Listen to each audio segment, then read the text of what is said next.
Capítulo 12. De acuerdo con su hermana, Elizabeth escribió a su madre a la mañana siguiente pidiéndole que les mandase el coche aquel mismo día.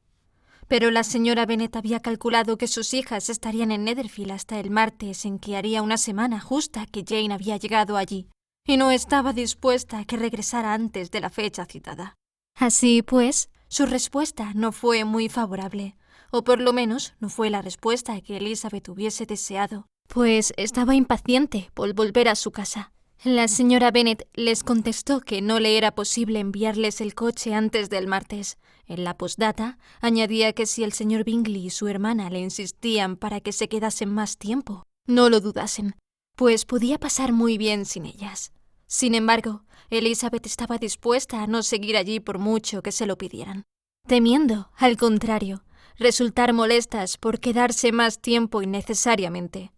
Rogó a Jane que le pidiese el coche a Bingley enseguida, y por último decidieron exponer su proyecto de salir de Netherfield aquella misma mañana y pedir que les prestasen el coche. La noticia provocó muchas manifestaciones de preocupación. Les expresaron reiteradamente su deseo de que se quedasen por lo menos hasta el día siguiente, y no hubo más remedio que demorar la marcha hasta entonces. A la señorita Bingley le pesó después haber propuesto la demora, porque los celos y la antipatía que sentía por una de las hermanas era muy superior al afecto que sentía por la otra. Al señor de la casa le causó mucha tristeza el saber que se iban a ir tan pronto, e intentó insistentemente convencer a Jane de que no sería bueno para ella, porque todavía no estaba totalmente recuperada. Pero Jane era firme cuando sabía que obraba como debía. A Darcy le pareció bien la noticia. Elizabeth había estado ya bastante tiempo en Netherfield. Le atraía más de lo que él quería, y la señorita Bingley era descortés con ella, y con él más molesta que nunca. Se propuso tener especial cuidado en que no se le escapase ninguna señal de admiración ni nada que pudiera hacer creer a Elizabeth que tuviera ninguna influencia en su felicidad. Consciente de que podía haber sugerido semejante idea, su comportamiento durante el último día debía ser decisivo para confirmársela o quitársela de la cabeza.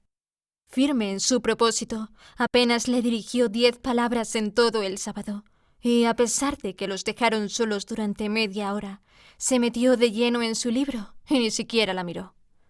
El domingo, después del oficio religioso de la mañana, tuvo lugar la separación tan grata para casi todos.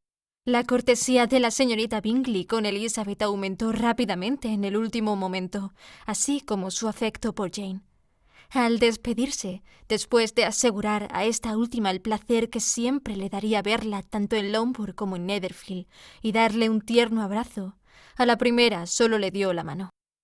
Elizabeth se despidió de todos con el espíritu más alegre que nunca. La madre no fue muy cordial al darles la bienvenida. No entendía por qué habían regresado tan pronto, y les dijo que hacían muy mal en ocasionarles semejante contrariedad. Estaba segura de que Jane había cogido frío otra vez. Pero el padre, aunque era muy lacónico al expresar la alegría, estaba verdaderamente contento de verlas. Se había dado cuenta de la importancia que tenían en el círculo familiar. Las tertulias de la noche, cuando se reunían todos, habían perdido la animación e incluso el sentido con la ausencia de Jane y Elizabeth. Hallaron a Mary, como de costumbre, enfrascada en el estudio profundo de la naturaleza humana. Tenían que admirar sus nuevos resúmenes y escuchar las observaciones que había hecho recientemente sobre una moral muy poco convincente. Lo que Catherine y Lydia tenían que contarles era muy distinto. Si habían hecho y dicho muchas cosas en el regimiento desde el miércoles anterior. Varios oficiales habían cenado recientemente con su tío. Un soldado había sido azotado, y corría el rumor de que el coronel Foster iba a casarse.